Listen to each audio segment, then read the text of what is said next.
यहाँ यह बात ध्यान रखने की है कि वेद कहते हैं कि ईश्वर अजन्मा है। यहाँ हम ईश्वर की बात नहीं करेंगे। हम यहाँ केवल देवों के देव महादेव की बात करेंगे, जो सबसे ज्यादा ईश्वर तुल्य हैं। हिंदू धर्म मानता है कि ईश्वर ने कुछ भी नहीं बनाया, उसकी उपस्थिति से सब कुछ स्वतः ही बनता गया। ईश्वर समय और आकाश की तरह है, जिसके भीतर सब कुछ है, फिर भी वह सबसे बाहर है और उसके भीतर कुछ भी नहीं है। ब्रह्मा, विष्णु और शिव का जन्म एक रहस्य है। तीनों के जन्म की कथाएं वेद और पुराणों में अलग अलग हैं। उनके अलग अलग होने का कारण यह है कि जो शिव जी को मानते हैं वे शिव जी को ही केंद्र में रखकर अपना दर्शन गढ़ते हैं, और जो विष्णु जी को मानते हैं वे विष्णु जी को केंद्र में रखते हैं। लेकिन सभी पुराण इस बात पर तो सहमत हैं कि शिव जी ने ब्रह्मा के पुत्र दक्ष की पुत्री सती और विष्णु जी ने ब्रह्मा के पुत्र भृगु की पुत्री लक्ष्मी से विवाह किया था। ऐसे में सभी तरह की अलंकारिक और श्रृंगारिक कथाओं के रहस्य को समझना जरूरी है। भगवान शिव का जन्म कैसे हुआ? अलग अलग पुराणों में भगवान शिव और विष्णु के जन्म के विषय में कई कथाएं प्रचलित हैं। शिव पुराण के अनुसार भगवान शिव को स्वयंभू माना गया है, जबकि विष्णु पुराण के अनुसार भगवान विष्णु स्वयंभू हैं। शिव पुराण के अनुसार एक बार जब भगवान शिव अपने टखने पर अमृत मल रहे थे, तब उससे भगवान विष्णु जी का जन्म हुआ, जबकि विष्णु पुराण के अनुसार ब्रह्मा भगवान विष्णु की नाभि कमल से पैदा हुए, जबकि शिव भगवान विष्णु के माथे के तेज से उत्पन्न हुए बताए गए हैं। विष्णु पुराण के अनुसार माथे के तेज से उत्पन्न होने के कारण ही शिव हमेशा योग मुद्रा में रहते हैं। शिव के जन्म की कहानी हर कोई जानना चाहता है। श्रीमद् भागवत के अनुसार एक बार जब भगवान विष्णु और ब्रह्मा अहंकार से अभिभूत होकर स्वयं को श्रेष्ठ बताते हुए लड़ रहे थे, तब एक जलते हुए खंभे, जिसका कोई भी ओर छोर ब्रह्मा या विष्णु नहीं समझ पाए, उससे भगवान शिव प्रकट हुए। शिव जी का बाल रूप यदि किसी का बचपन है तो निश्चित ही जन्म भी होगा और अंत भी। विष्णु पुराण में शिव के बाल रूप का वर्णन मिलता है। इसके अनुसार ब्रह्मा को एक बच्चे की जरूरत थी। उन्होंने इसके लिए तपस्या की। तब अचानक उनकी गोद में रोते हुए बालक शिव प्रकट हुए। ब्रह्मा ने बच्चे से रोने का कारण पूछा तो उसने बड़ी मासूमियत से जवाब दिया कि उसका नाम ब्रह्मा नहीं है, इसलिए वह रो रहा है। तब ब्रह्मा ने शिव का नाम रुद्र रखा, जिसका अर्थ होता है रोने वाला। शिव तब भी चुप नहीं हुए, इसलिए ब्रह्मा ने उन्हें दूसरा नाम दिया, पर शिव को वह नाम पसंद नहीं आया और वे फिर भी चुप नहीं हुए। इस तरह शिव को चुप कराने के लिए ब्रह्मा ने 8 नाम दिए और शिव जी के 8 नाम रुद्र, शर्व, भाव, उग्र, भीम, पशुपति, ईशान और महादेव से जाने गए। शिव पुराण के अनुसार ये नाम पृथ्वी पर लिखे गए थे। कैसे प्रकट हुए शिव जी? शिव के इस प्रकार ब्रह्मा पुत्र के रूप में जन्म लेने के पीछे भी विष्णु पुराण की एक पौराणिक कथा है।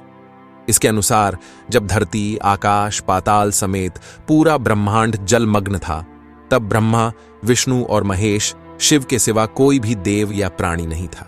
तब केवल विष्णु ही जल सतह पर अपने शेष नाग पर लेटे नजर आ रहे थे। तब उनकी नाभि से कमल नाल पर ब्रह्मा जी प्रकट हुए। ब्रह्मा विष्णु जब सृष्टि के संबंध में बातें कर रहे थे तो शिव जी प्रकट हुए। ब्रह्मा जी ने शिव जी को पहचानने से इनकार कर दिया। तब शिव जी के रूठ जाने के भय से भगवान विष्णु ने दिव्य दृष्टि प्रदान कर ब्रह्मा जी को शिव जी की याद दिलाई। ब्रह्मा को अपनी गलती का एहसास हुआ और शिव से क्षमा मांगते हुए उन्होंने उनसे अपने पुत्र रूप में पैदा होने का आशीर्वाद मांगा।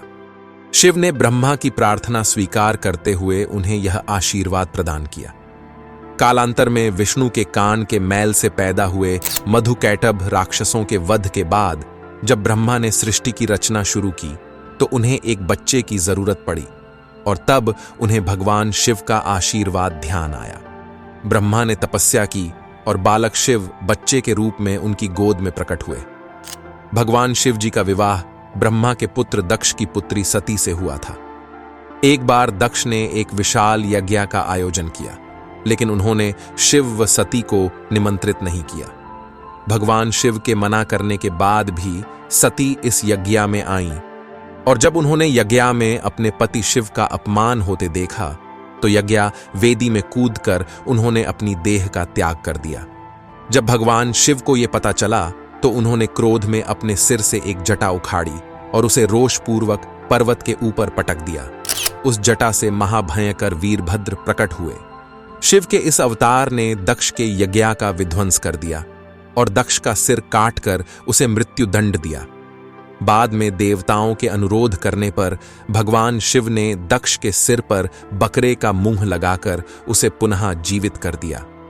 वीरभद्र के अलावा शिव के 18 और अवतार हुए हैं, जिनके नाम पिप्पलाद, नंदी, भैरव, अश्वत्थामा, शर्भावतार, गृहपति, दुर्वासा, हनुमान, वृषभ, यतिनाथ, कृष्ण दर्शन, अवधूत, भिक्षुवर्य, सुरेश्वर, किरात, सुनट नर्तक, ब्रह्मचारी और यक्ष है। कहाँ घटी थी अनादि और अनंत अग्निस्तंभ की घटना? इस संदर्भ में एक कथा है कि एक बार ब्रह्मा और विष्णु में श्रेष्ठता को लेकर विवाद होने लगा। दोनों निर्णय के लिए भगवान शिव के पास गए। विवाद का हल निकालने के लिए भगवान शिव साकार से निराकार रूप में प्रकट हुए। शिव का निराकार रूप अग्निस्तंभ के रूप में नजर आ रहा था। ब्रह्मा और विष्णु दोनों इसके आदि और अंत का पता लगाने के लिए चल पड़े। कई युग बीत गए, लेकिन इसके आदि और अंत का पता नहीं लगा। जिस स्थान पर यह घटना हुई वह अरुणाचल के नाम से जाना जाता है। ब्रह्मा और विष्णु को अपनी भूल का एहसास हुआ। भगवान शिव साकार रूप में प्रकट हुए और कहा कि आप दोनों ही बराबर हैं। इसके बाद शिव जी ने कहा कि पृथ्वी पर अपने ब्रह्म रूप का बोध कराने के लिए मैं लिंग रूप में प्रकट हुआ, इसलिए अब पृथ्वी पर इसी रूप में मेरे परम ब्रह्म रूप की पूजा होगी। इसकी पूजा से मनुष्य को भोग और मोक्ष की प्राप्ति हो सकेगी। शिव, सदाशिव, महेश और भैरव का अंतर। सबसे पहले रुद्र हुए। उन्हीं रुद्र का एक अवतार महेश का है। उन्हीं महेश को महादेव और शंकर कहते हैं। वे शिव अर्थात ब्रह्म के समान होने के कारण शिव कहलाए। हालांकि शिव उनका नाम नहीं है। रुद्रावतार में से एक भैरव है। शिव से भी बढ़कर सदाशिव की महिमा का वर्णन पुराणों में मिलता है। सदाशिव को ब्रह्मा, विष्णु और महेश आदि का पिता माना गया है। सदाशिव की शक्ति को प्रधान प्रकृति कहा गया है, जो बाद में अंबा नाम से प्रसिद्ध हुई। वह शक्ति अंबिका, पार्वती या सती नहीं कही गई है। उसको प्रकृति, सर्वेश्वरी, त्रिदेव जननी ब्रह्मा, विष्णु और महेश की माता, नित्या और मूल कारण भी कहते हैं। सदाशिव द्वारा प्रकट की गई उस शक्ति की 8 भुजाएं हैं। पराशक्ति जगत जननी वह देवी 9 प्रकार की गतियों से संपन्न है और अनेक प्रकार के अस्त्र शक्ति धारण करती हैं। पहले शिव थे रुद्र। वैदिक काल के रुद्र और उनके अन्य स्वरूप तथा जीवन दर्शन को पुराणों में विस्तार मिला। वेद जिन्हें रुद्र कहते हैं, पुराण उन्हें शंकर और महेश कहते हैं। वराह काल के पूर्व के कालों में भी शिव थे। उन कालों की शिव की गाथा अलग है। देवों के देव महादेव, देवताओं की दैत्यों से प्रतिस्पर्धा चलती रहती थी। ऐसे में जब भी देवताओं पर घोर संकट आता था तो वे सभी देवाधिदेव महादेव के पास जाते थे। दैत्यों, राक्षसों सहित देवताओं ने भी शिव को कई बार चुनौती दी, लेकिन वे सभी परास्त होकर शिव के समक्ष झुक गए। इसीलिए शिव हैं देवों के देव महादेव। वे दैत्यों, दानवों और भूतों के भी प्रिय भगवान हैं। शिव के धर्म और ज्ञान का प्रचार संपूर्ण धरती पर शिव का ही धर्म प्रचलित है। आदिदेव शिव और गुरु दत्तात्रेय को धर्म और योग का जनक माना गया है। शिव के 7 शिष्यों ने ही शिव के ज्ञान और धर्म को संपूर्ण धरती पर प्रचारित किया। कहते हैं कि शिव ने ज्ञान योग की पहली शिक्षा अपनी पत्नी पार्वती को दी थी।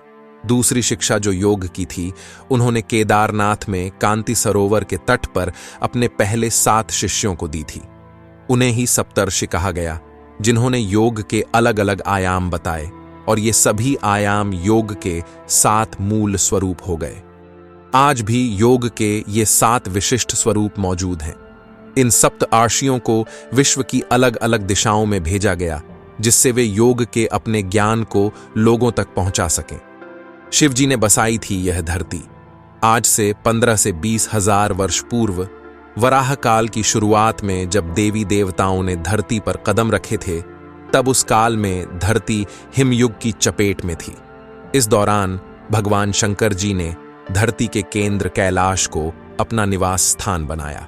विष्णु जी ने समुद्र को और ब्रह्मा ने नदी के किनारे को अपना स्थान बनाया था। पुराण कहते हैं कि जहां पर शिव विराजमान हैं, उस पर्वत के ठीक नीचे पाताल लोक है। शिव के आसन के ऊपर वायुमंडल के पार स्वर्गलोक और फिर ब्रह्मा जी का स्थान है, जबकि धरती पर कुछ भी नहीं था। इन तीनों से सब कुछ हो गया। वैज्ञानिकों के अनुसार तिब्बत धरती की सबसे प्राचीन भूमि है और पुरातन काल में इसके चारों ओर समुद्र हुआ करता था। फिर जब समुद्र हटा तो अन्य धरती का प्रकटन हुआ और इस तरह धीरे धीरे जीवन भी फैलता गया। सर्वप्रथम शिव जी ने ही धरती पर जीवन के प्रचार प्रसार का प्रयास किया, इसलिए उन्हें आदिदेव भी कहा जाता है। आदि का अर्थ प्रारंभ। शिव को आदिनाथ भी कहा जाता है। आदिनाथ होने के कारण उनका एक नाम आदिश भी है। इस आदिश शब्द से ही आदेश शब्द बना है।